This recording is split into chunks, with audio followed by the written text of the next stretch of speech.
සුබ දවසක් ඔයාලට. අද මම අරගෙන ආවේ ගොඩක්ම රස ඒ වගේම වෙනස් විදියට හදන ඉන්දියන් චිකන් රෙසිපි එකක්.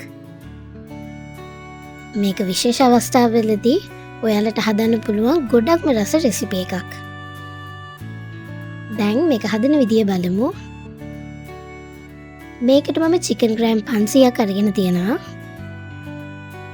දැන් මේකට ලුණු කහකුඩු එකතු කරලා හොඳට මිශ්‍ර කරලා පැය භාගයක් විතර සීසන් වෙන්න තියාගන්න.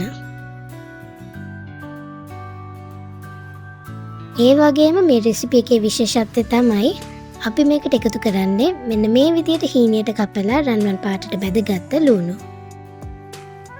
දැන් හට්ටියට තෙල් දාලා තෙල් රත් වුණාට පස්සේ තලාගත් ඉඟුරු සුදු ලුණු සහ එනසල් එකතු කරගන්න. ඊළඟට අමු මිරිස් කරපිංචා එකතු කරලා මිශ්‍ර කරගෙන සුදු ලුණු ලාවට රන්වන් පාට වෙනකන් බැදගන්න. දැන් මේකට මිරිස් කුඩු 3-5 සූදුරු කුඩු එකතු කරලා අඩු ගින්දරේ තප්පර 30ක් විතර තෙම්පරාදු කරගන්න.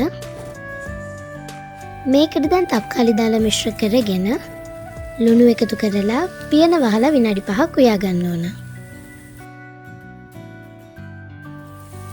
ඊට පස්සේ මේ තක්කාලි ටික පොඩි කරගෙන චිකන් ටික එකතු කරලා විනාඩියක් විතර කුළු බඩු චිකන් වල හොඳට වදිනකන් මිශ්‍ර කරගන්න. දැන් මේක පියනෙන් වහලා විනාඩි 20ක් මද ගින්දරේ උයා ගන්න ඕන. විනාඩි 20කට පස්සේ මෙන්න මේ විදියට චිකන් වලින් වතුර ඇරලා මෙන්න මේ විදියට තමයි කරිය තියෙන්නේ. දැන් මේකට අපි කලින් බැදගත්තු ලුණු ටික එකතු කරලා මිශ්‍ර කරද්දී මේ හොද්ද ටික ටික උකු වෙලා අන්තිමට මෙන්න මේ විදියට තමයි තියෙන්නේ. දැන් මේකට ගම් මිරිස් කුඩු පොඩියට කපාගත්ත කරපිංච ටික එකතු කරලා මිශ්‍ර කරගෙන මෙන්න මේ රසම රස චිකන් කරි එක ලෑස්ති කරගන්න.